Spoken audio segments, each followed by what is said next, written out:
이 새벽에 주 앞에 나오신 분들을 진심으로 환영합니다. 찬송가 365장 찬양 드리겠습니다.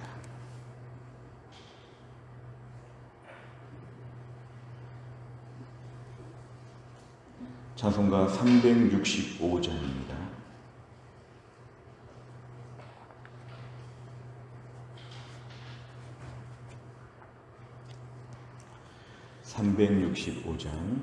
마음속에 근심 있는 사람 주 예수 앞에 달래어라.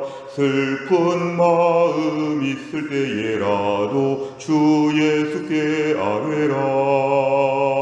주 예수 앞에 달래어라. 주 우리의 친구니 무엇이나 근심하지 말고 주 예수께 아뢰라.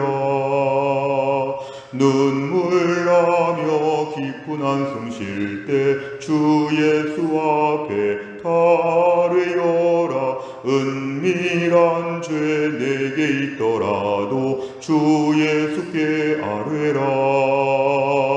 주 예수 앞에 달래어라.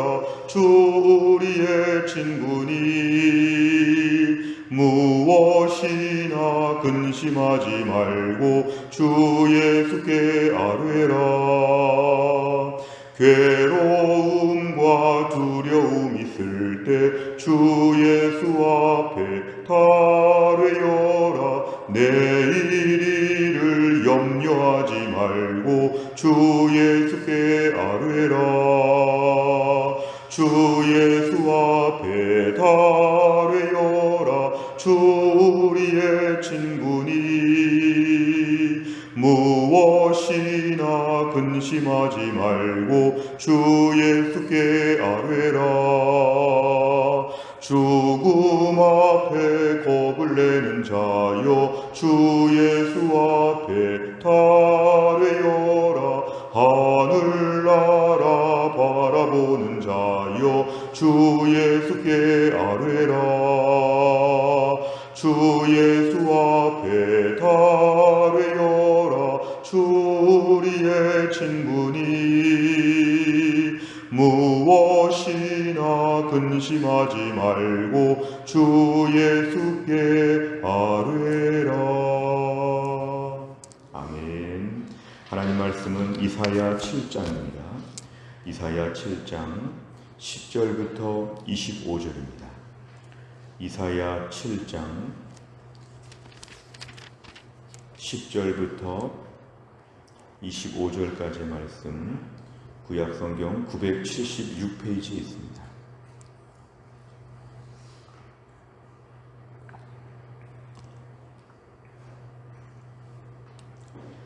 이사야 7장 10절부터 25절까지의 말씀, 저 한 절씩 교독합니다.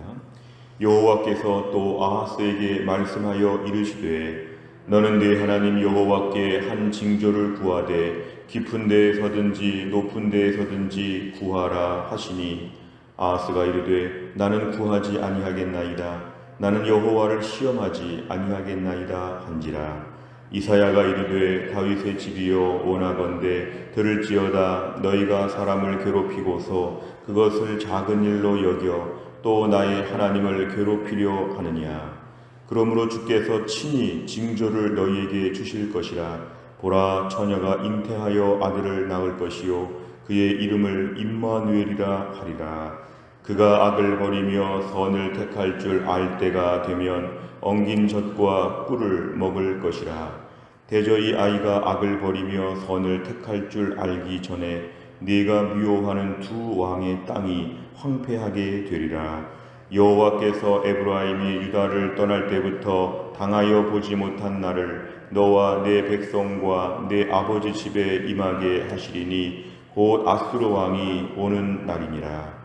그날에는 여호와께서 애굽 하수에서 먼 곳에 파리와 아수르 땅에 벌을 부르시리니 다 와서 거친 골짜기와 바위 틈과 가시나무 울타리와 모든 초장에 앉으리라. 그날에는 주께서 하수 저쪽에서 세내어 온 삭도 곧 아수르 왕으로 내 백성의 머리털과 발털을 미실 것이요 수염도 깎으시리라.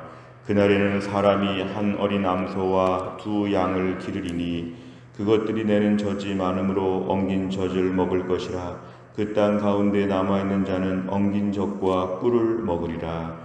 그날에는 1000구류의 은 1000개의 가치가 있는 포도나무가 있던 곳마다 찔레와 가시가 날 것이라. 온 땅에 찔레와 가시가 있으므로 화살과 활을 가지고 그리로 갈 것이요 보습으로 갈던 모든 산에도 찔레와 가시 때문에 두려워서 그리로 가지 못할 것이요 그 땅은 소를 풀어놓으며 양이 밟는 곳이 되리라. 아멘. 오늘의 본문의 말씀은 특별히 어제의 말씀에 이어서 아람과 이스라엘이 지금 남유다를 향해서 공격할 때 하나님이 남유다의 왕 아하스에게 오늘 두 번째 말씀하시는 내용입니다. 어제 본문에 이어서 오늘의 말씀 10절에 보니까 여호와께서 또 아하스에게 말씀한다. 이거는 유다 왕 아하스에게 하나님이 지금 선지자 이사야를 통해서 말씀하시는 내용입니다. 그 내용이 뭐냐면 11절에 하나님이 그 쳐들어오는 두 왕 아람 왕과 이스라엘 왕의 가운데 하나님이 이것을 해결하여 주시고 하나님 뭔가 일을 하신다는 것을 약속하시면서 징조를 구해보라고 하십니다. 왜 징조를 구하라고 하냐면 잘 믿지 못하니까 너희가 앞으로 무슨 징조를 구하면 앞으로 이 일이 될 것을 내가 그 징조를 통해서 확실하게 보여주겠다. 하나님이 앞으로 어떻게 도와주실까에 대해서 네가 원하는 모든 징조를 한번 구해봐라. 그거를 보여주시면서 작은 징조를 통해서 큰 사건에 대한 것을 하나님이 확실하게 믿게끔 하시겠다. 하나님이 강한 의지를 보여주십니다. 깊은 데에서든지 높은 데에서든지 뭐든지 구해보라는 것입니다. 하나님께 징조를 구하라고 했을 때 우리 생각에는 하나님이 이렇게 말씀하시면 뭐 기도원 같이라도 뭔가 좀 징조를 구하면서 좀 믿음을 좀 표현할 수 있는데 12절에 보니까 아하스 왕은 그 심령이 강팍해서 이렇게 얘기합니다. 나는 구하지 아니하겠나이다. 여호와를 시험하지 아니하겠나이다. 하나님이 징조를 구하라고 하는데 구하지 않겠다고 합니다. 그리고 그 이유는 나름대로 믿음 좋은 사람처럼 말합니다. 그래서 여호와를 시험하는 것, 징조대로 되나 안 되나 하나님을 나는 시험하지 않겠습니다. 얼핏 보면 믿음이 좋은 것 같지만 이런 아하스 스타일의 신앙생활은 하나님께 불순종하는 것입니다. 실상 그만한 믿음도 없으면서 징조도 구하지 아니하면서 그냥 이 어려운 상황을 버티겠다고 하는 것이죠. 그러니까 13절에 오늘 이사야가 이 지금 아하스 왕을 책망합니다. 그동안 그렇게 사람들을 괴롭히고 이제 하나님도 괴롭히려고 하느냐, 좀 말 좀 들어라, 이렇게 지금 얘기를 할 정도로 아하스 왕의 강팍한 마음을 책망하고 있습니다. 그러면서 14절에 보니까 이제 하나님께서 직접 징조를 주십니다. 징조를 구하라고 했는데 구하지 않으니까 하나님이 주신 징조가 뭐냐면 처녀가 잉태해서 아들을 낳는 것이다. 어떻게 처녀가 잉태해서 아들을 낳을 수 있는가? 이건 불가능한 일인데 하나님이 이런 일을 보여주시면서 앞으로 하나님 일하실 것을 알게 해주신다. 처녀가 잉태해서 아들을 낳는 것, 이거 불가능한 일인데 하나님이 징조로 보여주신다는 것이죠. 아, 처녀가 잉태해서 아들을 낳을 수 있구나. 그러면 이런 일을 통해서 앞으로 하나님의 구원에 대한 역사를 믿게끔 하시는 것입니다. 그래서 처녀가 잉태해서 아들을 낳을 것이다. 근데 오늘 본문은 이중적인 의미가 있습니다. 이게 유명한 신약의 예수님의 이 땅에 오신 성육신 사건을 지금 암시하고 있습니다. 처녀가 잉태해서 아들을 낳는다. 이것은 앞으로 하나님의 구원이 이 땅에 임하는 것처럼 신약시대 이후에 하나님 예수님의 십자가의 구원, 그 하늘나라의 구원의 역사가 이 땅 가운데 일어나게 될 것이다. 오늘 본문은 이중적인 의미를 가지고 있습니다. 15절에 보니까 그 시대에 처녀가 잉태해서 아들을 낳는데 그 아이가 악을 버리며 선을 택할 줄 알 때가 되면, 보통 이런 표현들은 히브리적으로 볼 때는 12세, 13세, 12년, 13년 그쯤이 되는 것인데요. 자, 아이가 그 정도 되었을 때 엉긴 젖과 꿀을 먹을 것이라. 보통 일반 사람들이 식사하는 그런 것들을 먹는데 이게 신약시대의 이중적인 의미를 보면 예수님이 성육신 하셔서 보통 사람처럼 그렇게 식사하시고 생활하셨다는 것을 암시하기도 합니다.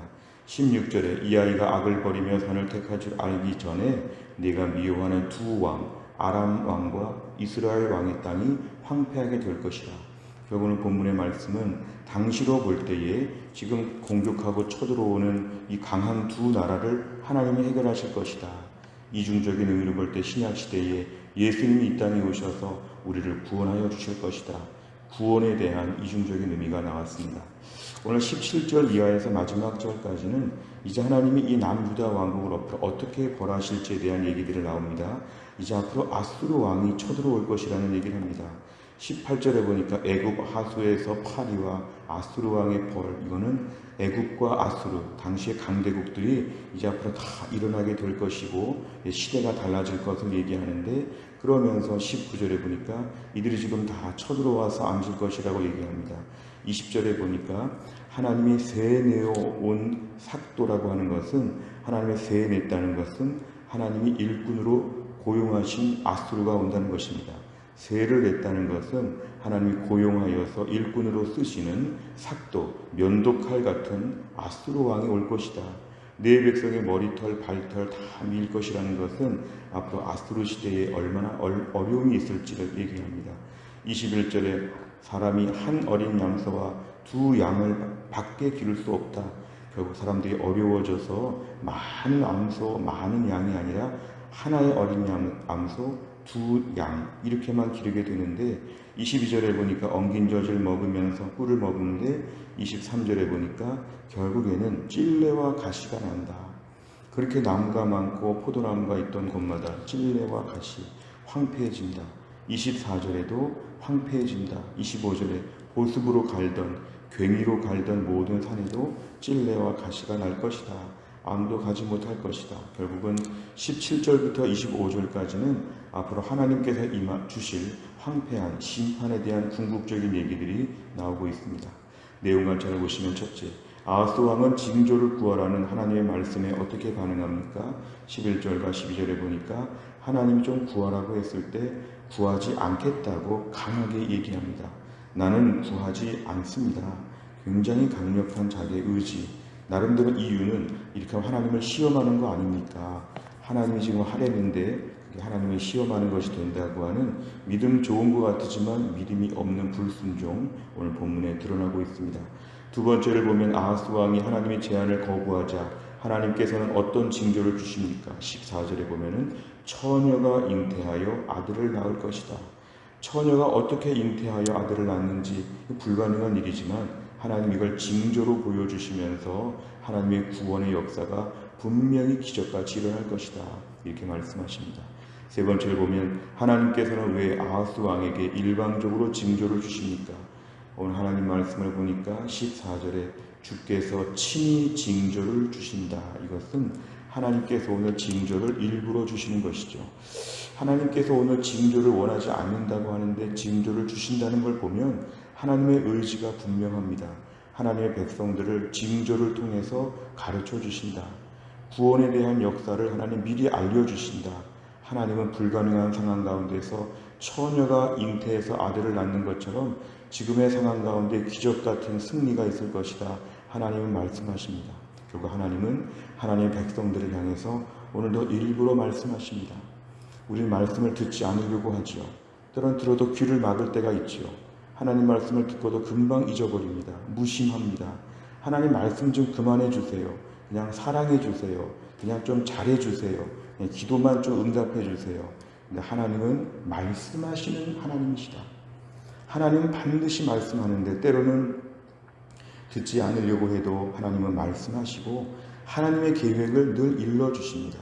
구약시대의 선지자들을 통해서, 신약시대의 사도와 교회의 일꾼들을 통해서, 오늘날은 목회자를 통해, 설교자를 통해 하나님은 끊임없이 하나님의 계획을 우리에게 자꾸만 알려주십니다. 우리는 듣지 않겠습니다. 관계없습니다. 괜찮습니다. 우리는 여러 가지 말을 많이 하지만 하나님은 늘 말씀하시고 하나님의 의지로 이를 강행하신다. 결국 세상은 인간들이 이끄는 것이 아니라 하나님이 강행하시는 것입니다. 인간의 불순종, 인간의 무지함, 인간의 모든 연약함에도 불구하고 하나님이 끌고 가시는 것이 이 세상 질서입니다. 오늘 본문에 아하스가 지금 잠깐 유다 왕을 하는 것이지 남유다의 영원한 왕은 하나님이십니다. 차라리 아하스 왕은 고용된 잠시 일꾼에 불과하죠. 아하스가 아무리 이렇게 말해도 하나님은 남유다 백성들 다윗을 기억하셔서 하나님의 일들을 가르쳐 주시고 알게 하십니다. 그러면서 앞날에 대한 하나님의 의지와 돌보심과 책임져 주심. 오늘 17절부터 마지막 25절까지는 좀 부정적으로 보이지요. 아수르가 쳐들어오고 어려움을 겪을 것이다. 이것조차도 하나님의 프로그램 중에 일부였습니다. 멸망이 아니라 징계라. 사랑하는 자녀를 회초리를 대서라도 온전케 만든다. 하나님의 우주 만물을 통치하시고 주의 백성들을 돌보시는 의지가 오늘 분명히 나와 있습니다. 본문에 하나님의 구원과 하나님의 심판이 오늘 본문에는 다 나와 있습니다. 네 번째를 보면 경건한 듯 보였지만 실제로는 하나님보다 강대국 아수르를 더 의지하는 아하스 왕의 모습을 보며 무엇을 느낍니까? 오늘도 우리가 경건한 듯 보였다는 것은 하나님을 시험하지 않겠다는 12절의 말씀을 지금 암시하고 있습니다. 오늘도 말씀을 좀 여러 가지 적용점이 있지만 적용점을 좀 한 가지로 몰아서 보면 하나님 앞에 우리가 믿음으로 구해야 합니다. 믿음으로 구해야 합니다. 하나님 앞에서 구하다가 안 되면 믿음 떨어지지 않을까? 자꾸만 기도를 움츠리고 기도도 못하고 의지하지도 못하고 은근히 다른 것 의지하고 이거 하나님이 아신다는 거죠. 오늘 내 삶에 하나님은 계속해서 무엇이든지 원하는 대로 구하라. 무엇이든지 구하라. 구해보라. 모든 것 어려운 것 다 구해봐라. 오늘 11절 같이 우리에게 매일 말씀하시면 우리는 12절처럼 말하면 절대로 안 됩니다. 하나님 마음껏 구하겠습니다. 하나님 저에게 징조도 보여주시고 기적도 보여주시고 여러 가지를 주십시오. 하나님께 우리가 구하는 것, 구하라고 하실 때 구하는 것, 이게 우리에게 매우 중요한 순종입니다. 그동안 우리 기도 제목 중에서 차마 구하지도 못했던 부분들을 오늘 다 내려놓고 하나님 앞에 최대치로 구해보시기를 바랍니다. 구할 때부터 최소치를 구하게 되면 최소치에 또 얼마큼 이루어질지에 대해서 오히려 힘듭니다. 기도는 최대치로 하고 매일매일 기다린다. 이게 믿음입니다. 다섯 번째, 내가 하나님보다 스스로의 판단과 인간적인 방법을 더 의지했던 적은 언제입니까? 하나님께서 징조를 보여주셨음에도 믿음이 부족해 구하지 않는 것을 오늘 구하기 위해서 무엇을 실천하겠습니까? 오늘 본문에 하나님의 역사하심을 자기가 배웠다면 오늘 아침에 마음껏 기도하시길 바랍니다. 남편을 위해서 어디까지 기도할까? 아내를 위해서 어디까지 기도할까? 우리 자녀를 위해서, 우리 부모님을 위해서, 우리 가정과 직장과 교회를 위해서 어디까지 기도해 볼까? 오늘 본문의 말씀, 깊은 데에서든지 높은 데에서든지 최대치로 구해봐라. 오늘 마음껏 구하시길 바랍니다. 그러는 가운데 하나님 말고 은근히 다른 것 의지했던 것을 회개하고 하나님께 전폭적으로 의지하여 우리 하나님의 기적을 다 볼 수 있기를 주의 이름으로 축원합니다. 기도하겠습니다. 하나님 아버지 감사합니다. 이 새벽에 하나님이 저희를 깨우시고 주 앞에 나와 광야와 같은 인생길에 또 하루를 살아가면서 하나님 말씀 붙잡고 하루를 출발하게 하여 주심을 감사합니다. 오늘 본문에 하나님이 아하스 왕에게 하나님의 징조를 구해보라고 하시면서 마음껏 구해보라고 하셨을 때 아하스가 구하지 않는다고 하나님을 시험하지 않겠다고 믿음 좋은 듯 했지만 불순종하고 하나님을 실제로 믿지 않았던 그의 강팍한 모습을 보았습니다. 오늘도 우리 하나님 앞에 기도하면서 마음껏 무엇이든지 원하는 대로 구하라고 말씀하시는데 이 아침에 우리의 기도가 풍성하게 하여 주옵소서. 최대치를 놓고 구할 수 있는 믿음을 허락하여 주옵소서. 없는 것을 있게 하시고 죽은 자를 살리시며 모든 걸 다 일하시는 하나님 앞에서 마음껏 구하게 하여 주시고 오늘도 우리의 삶에 내가 믿음이 없어도 계속 말씀해 주시는데 들려주시는 말씀 앞에서 듣고 믿고 순종하고 또 한 날을 하나님을 만날 수 있는 귀하고 복된 날이 되게 하여 주옵소서. 하나님 아버지 은혜 가운데 우리 교회 영화의 지부 유초등부 중고등부 청년부의 모든 여름 수련회를 다 마치게 하심을 감사합니다. 들은 말씀들로 우리 자녀들 우리 다음 세대가 믿음으로 쑥쑥 성장하게 하여 주시고 하나님 나라 위하여 몸된 교회 위하여 나라와 민족을 위하여 귀하게 쓰임받는 하나님의 사람들이 되게 하여 주시옵소서. 요셉처럼 사무엘처럼 다니엘처럼 여호수아처럼 모두가 다 튼튼해질 수 있도록 하나님이 함께하여 주옵소서. 또 한 날 교회 안에서 몸이 약한 분들을 하나님이 한 분 한 분 고쳐주시고 치유와 기적을 베풀어 주시며 오늘도 우리가 또 한 날을 믿음으로 잘 감당할 수 있도록 하나님이 함께하여 주옵소서. 감사드리며 예수님의 이름으로 기도하옵나이다. 아멘. 매주 수요일마다 기도하는 100대 기도 제목은 양육과 훈련을 통한 성도들의 영적 성숙과 성장을 위해 43번부터 56번까지 오늘 꼭 기도해 주시기를 바랍니다. 주기도문 하겠습니다. 하늘에 계신 우리 아버지여, 이름이 거룩히 여김을 받으시오며 나라의 임하옵시며 뜻이 하늘에서 이룬 것 같이 땅에서도 이루어지이다. 오늘날 우리에게 일용할 양식을 주옵시고 우리가 우리에게 죄 지은 자를 사하여 준 것 같이 우리 죄를 사하여 주옵시고 우리를 시험에 들게 하지 마옵시고 다만 악에서 구하옵소서. 대개 나라와 권세와 영광이 아버지께 영원히 있사옵나이다. 아멘.